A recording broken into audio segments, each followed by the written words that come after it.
In this homework video, we will look at how to use descriptive statistics to compare data sets. So there are three main ways that we describe data sets. That is center, shape, and spread.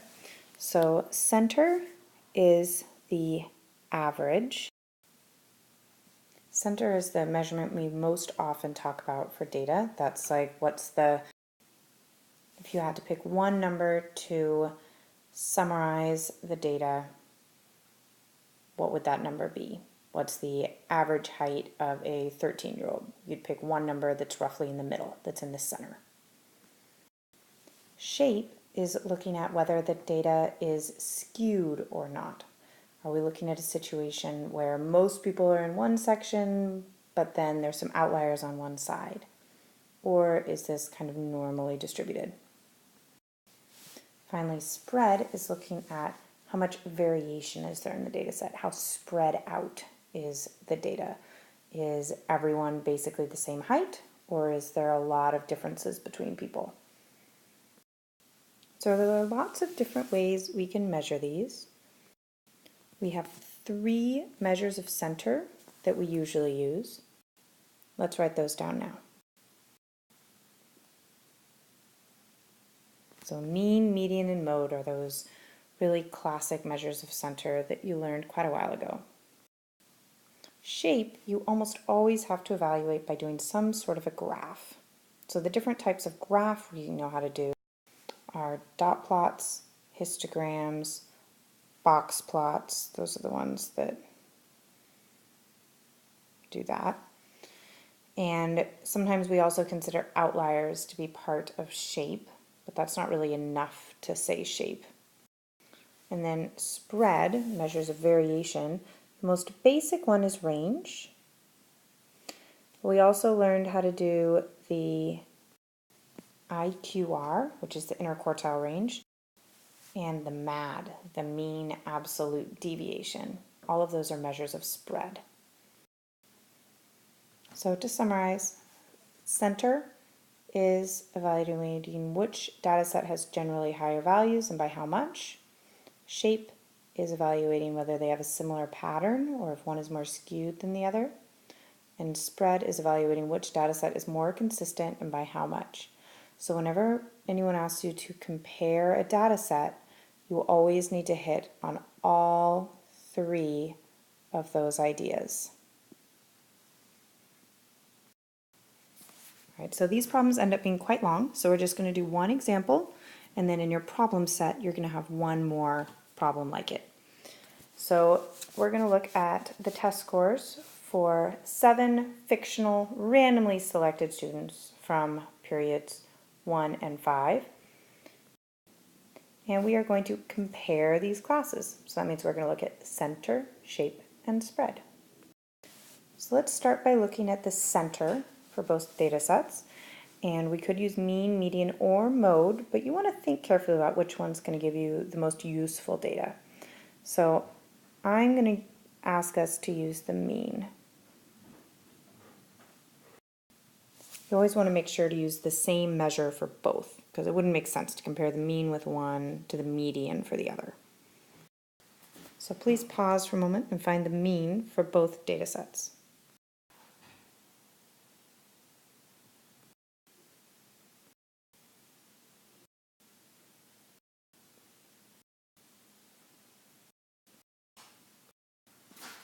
All right, so far we figured out that the mean for period 1 is slightly higher than the mean for period 2, perhaps meaning that period 1 did slightly better than period 2. Let's move on.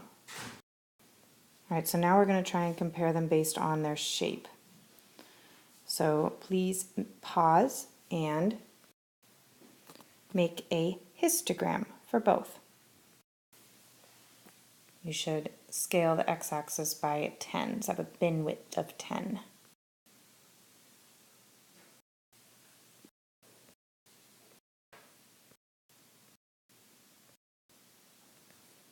All right, so we can see here two pretty different shapes for these graphs.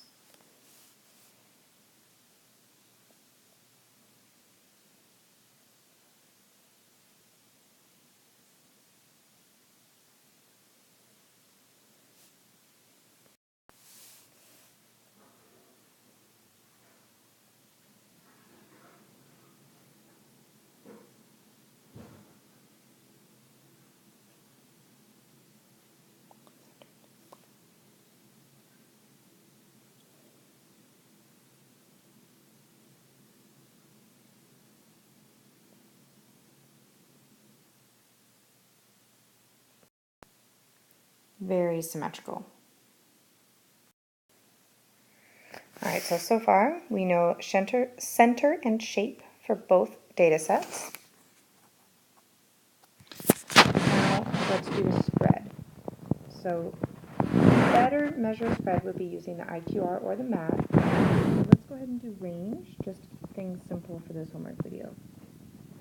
So the difference here between 100 and 62 is 38. And the difference between 90 and 79 is 11. So a much smaller spread on period 5. So finally, we have to write a few sentences to summarize the differences. And the important thing here is to put it back in context of the problem. So one comparison statement might read, most students in period 1 did better than period 5. But the median was only 2 points higher because of 2 lower scores that skew the data. The scores in period 1 have a much higher range, and the class was much less consistent. So notice that in my description, I talked about the center, meaning most students, and I specifically talked about the comparison of the mean. And then I talked about the skewing in one of the data sets. And then I talked about how the differences in range means that one class was much less consistent. So I touched on center, shape, and spread in my description. All right, so your problem set with one problem. But as we found out, these are long problems. So make a histogram for each data set, find the mean for each data set, and find the range for each data set, just like what we did in this homework video. Then write 3 to 4 sentences comparing which class did better and which was more consistent.